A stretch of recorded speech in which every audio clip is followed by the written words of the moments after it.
Good evening, everyone. My name is Haya Tawfiq. I'm part of Education Above All's Innovations Development Directorate, and we're very glad to have you here. A warm welcome to our guests and attendees. Thank you, George. We are delighted to have you here to join us on the discussion about innovation in education and what it means to transform education systems. I'd like to start off by posing a question. What does it mean to innovate in education? More often than not, people will talk about the big, bold ideas in innovation, whether that's a digital education platform, blockchain, the metaverse, artificial intelligence, all of which are phenomenal innovations in education. But at Education Above All, we are presented with a slightly different question. What does it mean to innovate in order to educate the most marginalized and underprivileged communities in the world? So, at Education Above All, we do innovation across the spectrum of education delivery and operations. Through our Educate a Child program, we've done and supported bold innovations such as both schools in Bangladesh, which provide education to students who are unable to access traditional school systems because of natural disasters like flooding. And our very own Innovations Directorate provides support and education to students in the harshest of situations and with the hardest of constraints. During COVID, when the world transformed into a digital education hub, we developed what we're calling the Internet-Free Education Resource Bank, an internet-free, screen-free learning resource that allows students to continue learning despite the pandemic. You'll hear more about this innovation during the panel. We at EA also believe that innovation is not limited to the big, bold ideas, but in fact can be found in the ways in which we transform our processes and manage our resources. For instance, we have found that by convening different organizations, entities, and individuals, we are able to better manage our resources, whether that's financial, educational, specialties, expertise. We've also rethought how we continue financing projects, so we are able to better leverage organizations such as the World Bank, the IMF, and the UN agencies, along with local stakeholders in order to ensure greater involvement and accountability. Innovation can also mean removing barriers that prevent students from accessing education. For instance, we've developed a digital local education program which provides second chance opportunities to adolescents who are often forgotten in traditional education systems as a means of providing education. We've also been able to secure a very special visa as part of our Al Fakhura program, which allows Afghan refugees to continue their university education in the US. We're very proud of that one. Finally, when we talk about innovation, it's not just innovation in order to educate, but it's also innovation to advocate. A big part of what we do at EAA is try to promote advocacy and protect education in the most difficult of circumstances. Through our program PEACE, which provides a data collection portal called Trace, we are able to collect real-time data on attacks on education, which also helps us lobby for greater protection against schools against attacks in education, whether that's insecurity and crisis. So, with all these different forms of innovation in education, we now ask the question, what does it mean to transform global education systems? So with that, I'd like to invite our panel to come to the stage and start our discussion.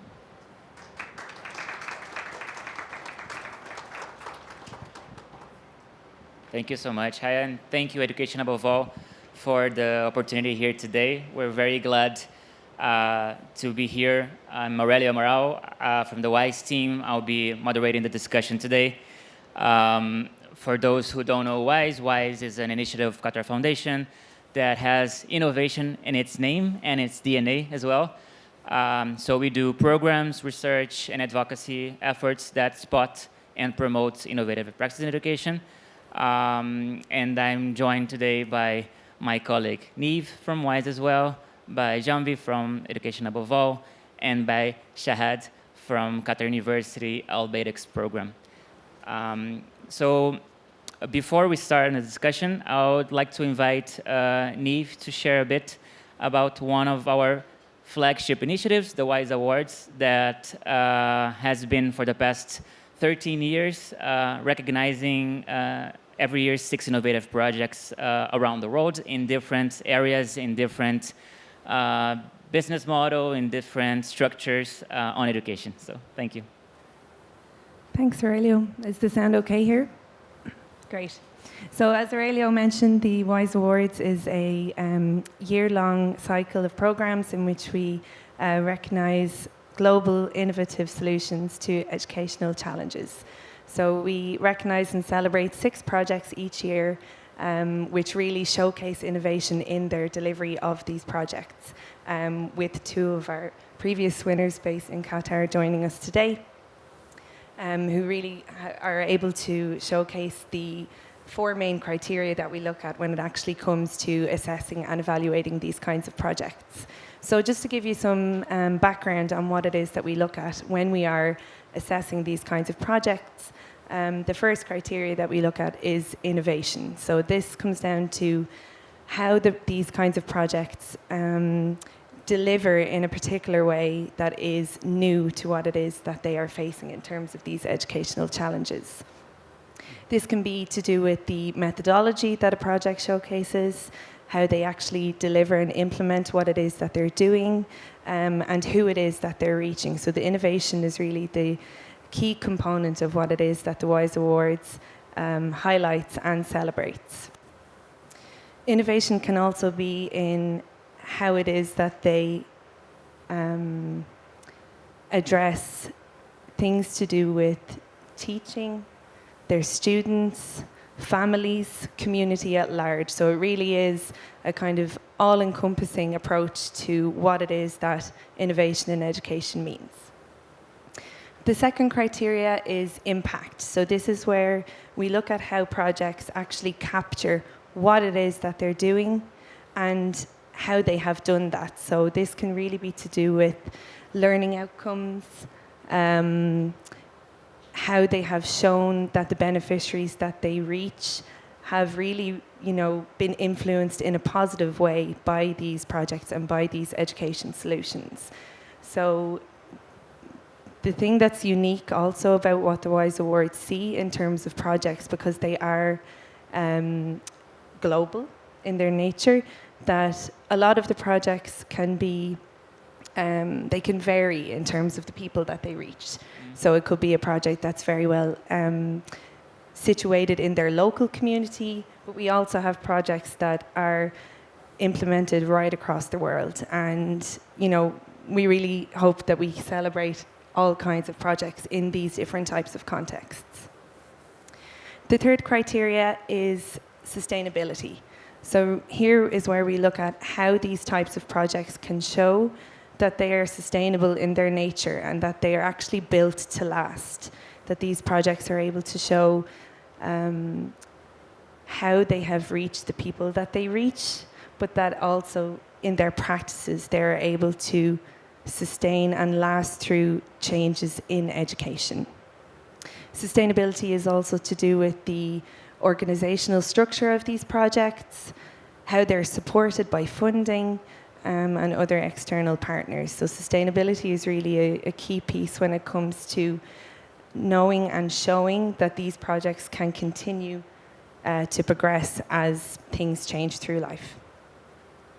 The final criteria is scalability. So this is where we look at how a project either has been able to scale so far or has potential to scale in the future. So again, when we look at the likes of our awardees that are joining us today, they've shown how they've been able to implement themselves in the local context from Qatar University, but also across global contexts when we look at the Internet Free Education Resource Bank.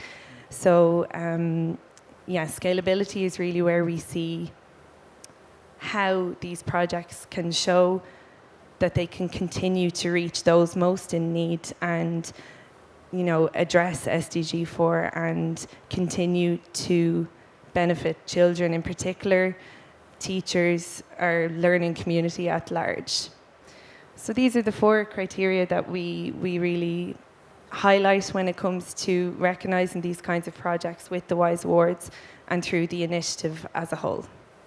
Thank you so much, Niamh, and it's great to see how our vision and Education Above All's vision of innovation look alike and converge as well. So I'd like to start by inviting our WISE Award winners to share a bit how they put innovation in practice in their projects. So Janvi, if you could speak about IFERBS, how we like to call the Innovation Free Education Resource Bank. Thank you so much, Aurelio, and good evening, everyone. My name is Janvi Kanoria, and I lead the innovation work at Education Above All. So the Internet Free Education Resource Bank was a very simple idea. It came from when the COVID-19 pandemic started and schools around the world closed down. We very quickly recognized that most of the beneficiaries who we as EAA work with did not have access to any kind of technology. And when I mean no kind of technology, I mean no access to phones, radios, TV, forget having internet or any kind of tablets. We very also quickly realized that they also have no access to resources. So these learners did not have access to books. Very often they did not have access to education manipulatives. So learning from home was a really, really big challenge. Finally, most of them come from low-income homes. So many of their parents were not very educated. So unlike a lot of people here in the room or who might be listening in, their parents did not have the opportunity to overnight become educators.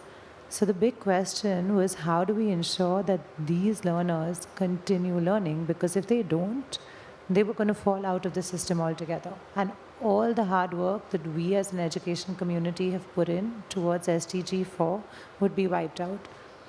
So with that in mind, we actually started thinking about how do we convert everyday experiences at home and make those learning experiences. Because the reality is that children are learning all the time. So how do we ensure that that learning is just channeled in a way where we can grasp it? So we actually just took project-based learning, which is of course a very well-known pedagogical approach, and we just said, how do we do that for low-resource contexts? And that's not easy because usually with project-based learning, you have very well-trained teachers and they have all the resources possible to implement. But I'll give you one example to illustrate it. So think of a project that we designed, which is called Pop-Up Restaurant. In every home, everywhere in the world, someone at home is cooking a meal. And in order to cook that meal, that person is buying groceries, so they know the price of the groceries, and they know how much or what ingredient to mix. Now, make that into a project. Have the children actually source the ingredients, make a list, do the price, therefore think about a markup that you would have in a restaurant. Actually cook the food, so thereby also learn a life skill, which is cooking. But in doing all of this, while doing literacy and numeracy, they are also learning how to respect the primary person in their home who's cooking a meal. So we're also building relationships. So really the innovation for us with IFERB came in making this very, very practical and useful.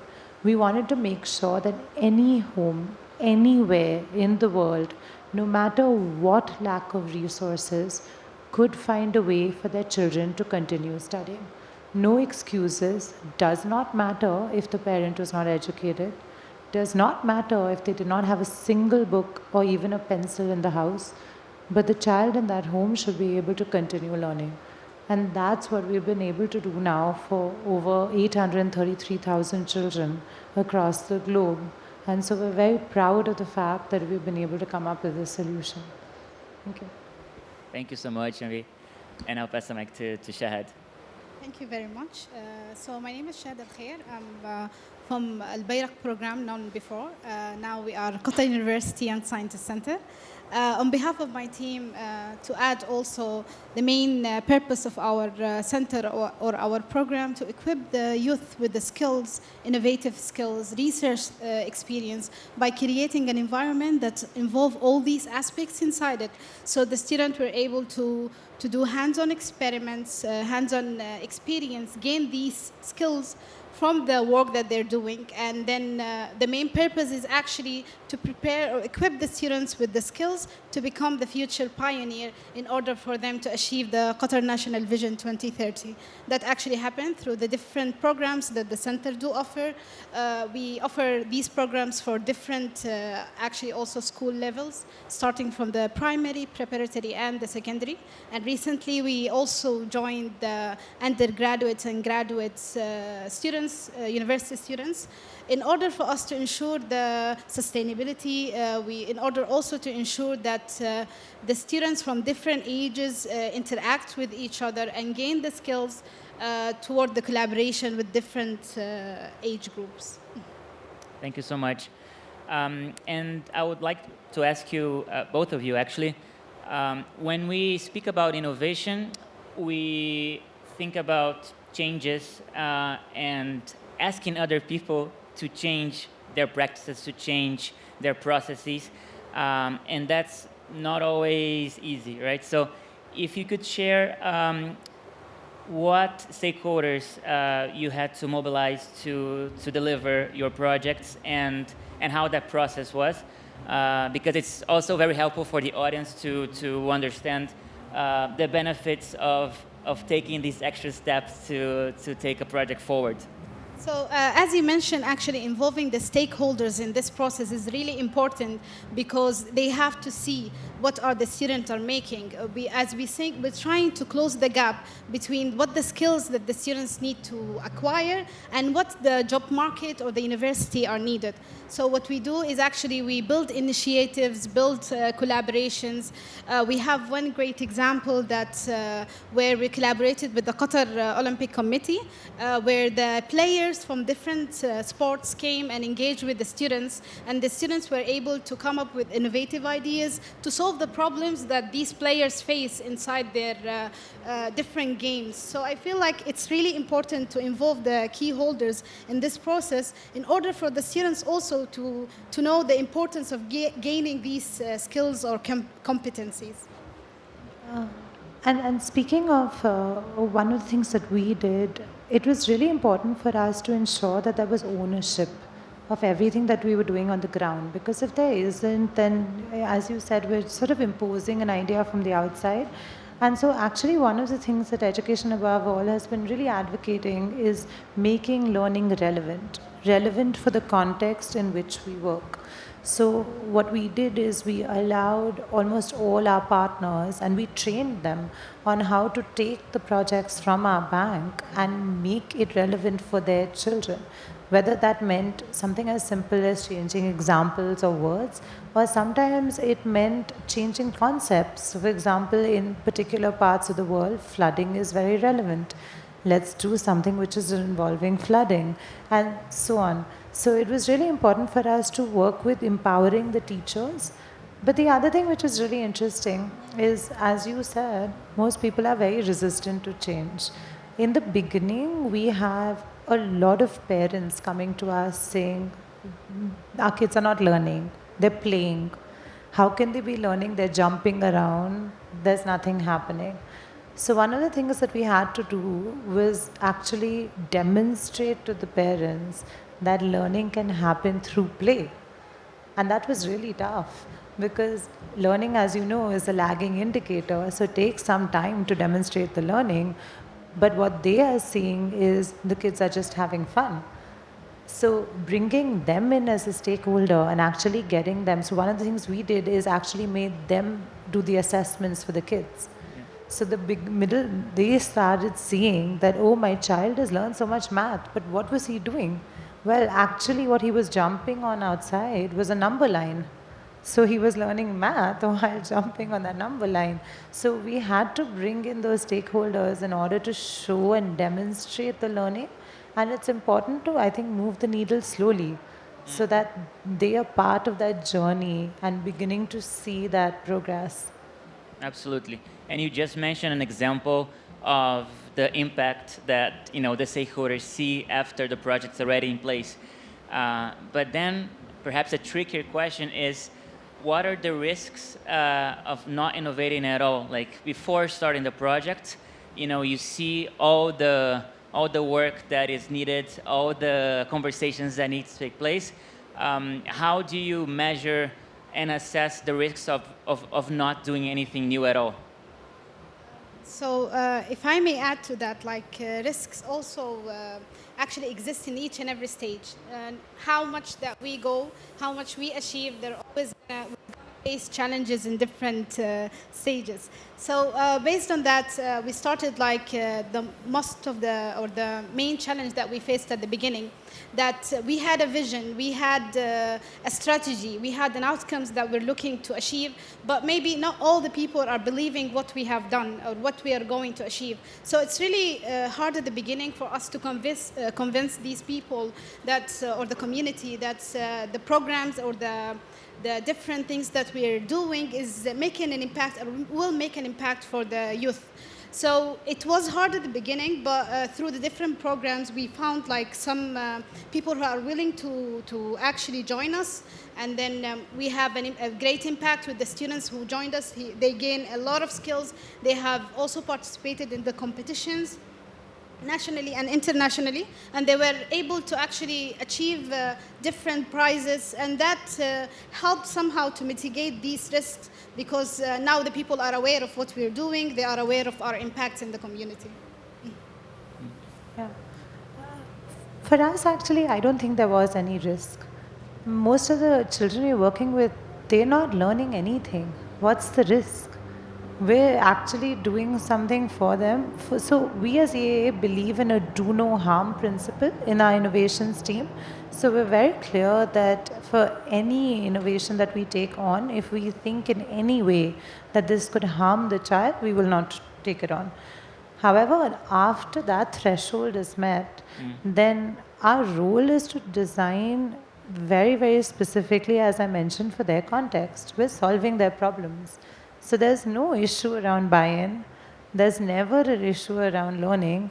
And as you start building trust in the community, the impact actually just starts multiplying, because we have more and more children come. I mean, to talk about one of the really big impacts of our program is across the board. We don't have a single program which was not oversubscribed to. We actually had children who were involved in doing child labor in parts of India. Because of COVID, a lot of children actually ended up being in the workforce. They would go to their parents and say, "Can I do my job in the evening and go in the morning to this program?" It was phenomenal. And this is because other children who are their friends are coming and telling them, "Hey, we're having a lot of fun. We're learning a lot." So it's a really beautiful risk to take, to say, let's actually try with the children to do something different and put them in the center of this. The only thing that I would really advocate for is to listen really carefully to what was happening on the ground and adapt. We very often had conversations with our management who would tell us, "Why are you so hands-on?" The reason we were so hands-on on every single project is because every week something would change on the ground and we would listen. And then we would go back and rewrite the content or rewrite the guide. And that was a very important part of our journey. So we put something out very quickly. I would say in, I think, 5 or 6 weeks, we had a website out once COVID started. But that content has been edited at least 15 times. It's actually an exhausting process. But that's when you're responding to the needs on the ground. Absolutely. And I want to give time for the audience to ask questions as well. But before, I just want to follow up on what you just said, Janvi. You said you put up a website very quickly. You had to change things a lot. So I would like to talk a bit about the process of, trying and sometimes failing, or sometimes partially achieving the goals and still having to make improvements. How many iterations do you need, if you can give a number, before seeing results in a project that you start in an innovative way? I start on that. Is I should there have an attached answer a to number that to the question? question. Sorry. So as a start, we started as a program in 2010. We had limited programs also, and because we also targeted only starting the secondary schools, and after that we have included the other levels too. So, so what happens actually, like after we're seeing an impact, we have seen some people are looking. Some schools actually reached to us. I remember like one primary school, one class with their teacher came to our office and saying that we have seen that you have done this in the secondary school. We would like you to do the same thing for us. For the beginning, we didn't have the material for that, so we have to actually take some parts of the curriculums that we're having, modify it somehow in order for it to suit that age group. So I feel it's really nice, like throughout the years, how much we're growing and how much of knowledge that we are gaining also through the different things available there. And I hope that we cover more and more and expand more. So for us, the adoption and success was not a problem. It came instantly, almost immediately as we started working. We had more and more people come to us. Till today, we have more people come to us than we can manage and support. That was not the problem. The real, I think, key was to not have an ego about what we were doing and to not be fixed to something. So I'll give you an example. One, of course, if you talk about our content, it must have gone through 15 rounds of iteration, and it's still iterated. Every single time we implement it in a new geography, we change it. And it's exhausting, but that's where the magic happens, right? In the classroom. Like if I'm teaching the same class 2 days in a row, it'll be different every day. So that's the magic of teaching and learning. But I'll tell you an example about what I mean by having an ego. So when we started thinking about designing a solution for Ukraine, we had a very big idea around what we wanted to do around social-emotional learning. And then we were having a conversation with a parent, a Ukrainian mother, and she told us that the culture of Ukraine is such that no one talks about their feelings. So we really thought about it, and then we said, okay, well then this content, how will we use it? Because no one talks about their feelings, and that's a bit the context that we didn't know. So they may need to talk about their feelings, but if they don't, we won't be able to reach them. So we fully adapted the idea. We went back to the drawing board and we started from scratch. What we ended up designing was a series of bedtime stories. Each of the bedtime stories has a little bit of a message around hope and resilience while dealing with things like grief, loss, displacement. And we said, through this, you can address feelings a little bit, but we will not make it a full social-emotional learning toolkit. And by the way, that toolkit was ready. We'd spent time, energy, money on designing it. We threw it out and we started again, because that's really, if you talk about iteration, that's what iteration means. I feel like just listening really carefully to what each and every person is saying and making sure that channel of communication is so open that you can keep changing and keep adapting and having zero ego about it. I'm completely comfortable saying this idea was terrible. Let's throw it out of the window and start all over again, because otherwise, you know, it's all in my own head, right? It's not on the ground. Absolutely. And yeah, it takes courage to do that. I want to open for questions from the audience. If anyone has a question. Yeah, go ahead.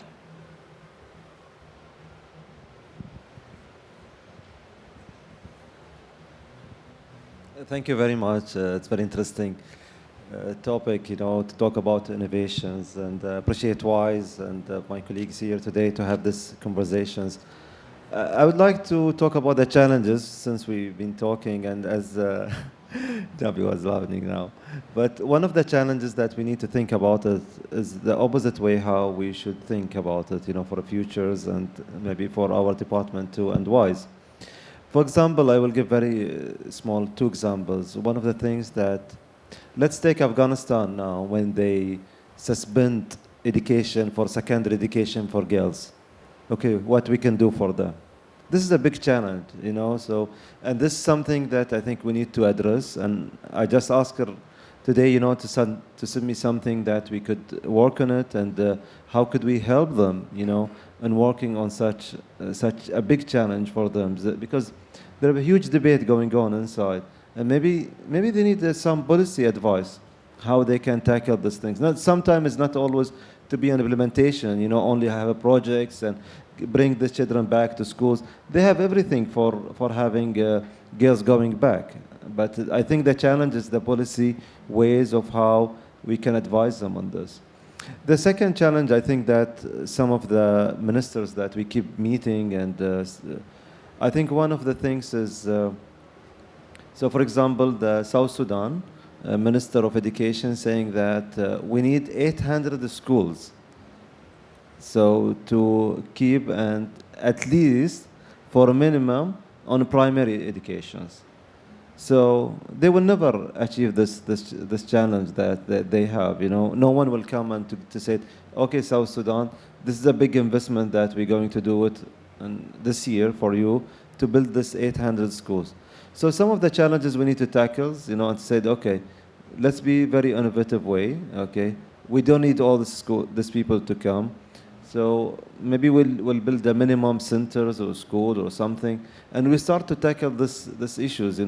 So the idea is that maybe for us to think about it for WISE or for education above all too is maybe we need some time to give a challenges to certain people to say address these challenges, okay, and come back to us. Maybe this will be good focus.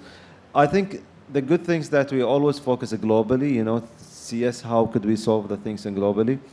But this is good. But I think, if we tackle some objectives, some challenges on the ground, maybe this could be a solution to be model and scale, as part of your criteria for scaling and sustainability. This could be something that we could think about it. Thank you. Any other? We should have, by the way, it's not. But maybe if I can just respond to that for a second.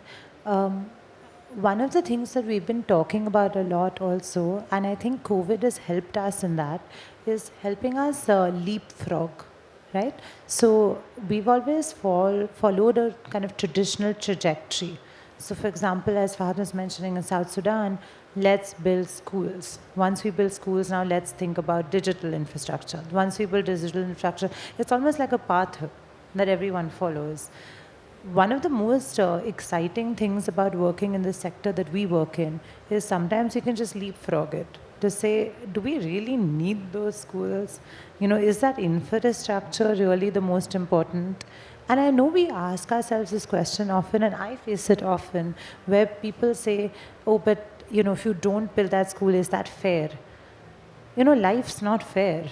It's not fair for any of those children in South Sudan. Let's just be honest about that. But I can't provide them schools. What I can do is maybe I provide them some sort of connectivity in their own villages so that then we can reach more children. And maybe I can invest that money on designing a curriculum which is more relevant. So it's really about being okay with the trade-offs sometimes and being okay with leapfrogging and saying, actually, do we need that?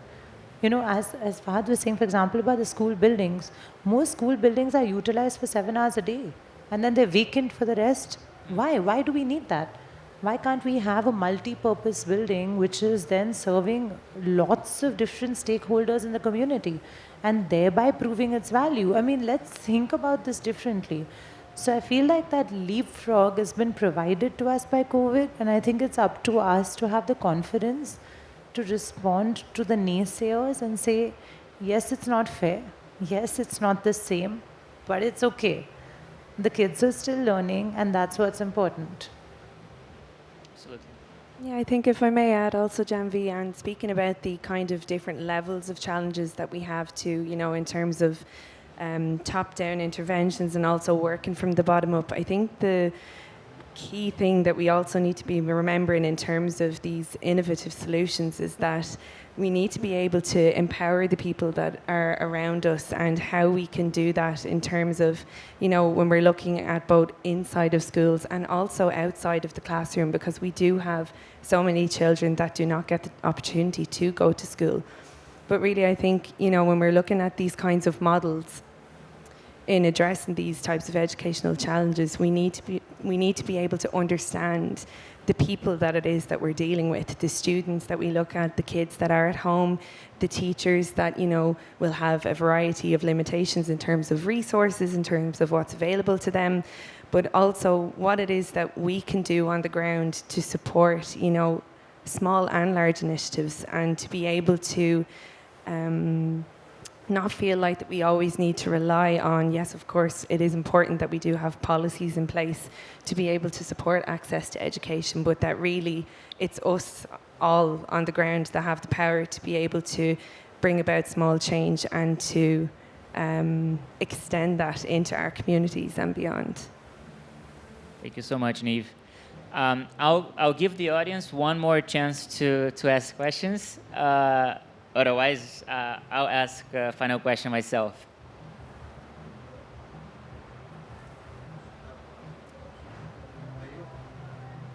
Yeah, maybe if anyone is shy, I'll ask this question, and maybe later on you can ask the panelists individually then. Where do you see innovation moving forward? And Jean-V, you mentioned that already a bit at the global level, but if you can elaborate on that, and Shahad at the local level in Qatar.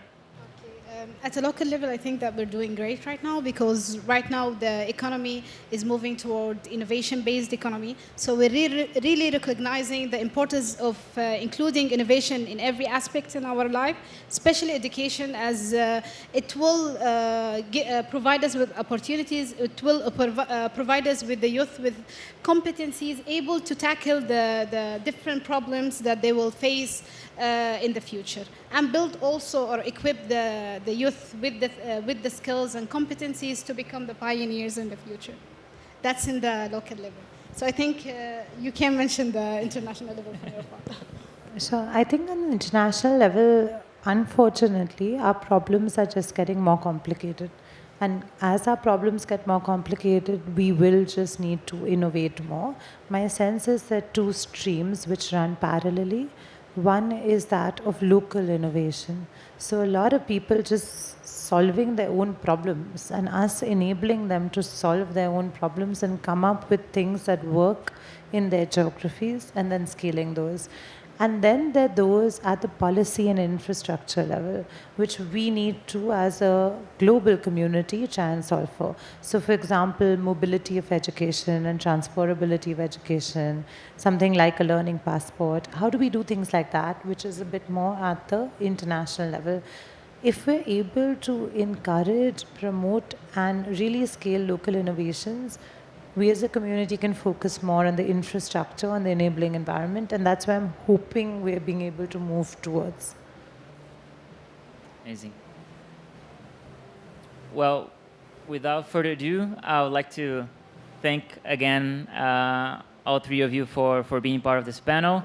Thank you again, Education Above All, for giving us the opportunity and hosting us as a space which is itself an innovative space that addresses a tangible problem with a tangible solution in education. So content meets the format here in this panel. And thank you once again. I hope everyone is enjoying being here at the FIFA Fan Fest and enjoying the World Cup as well. Thank you. Thank you.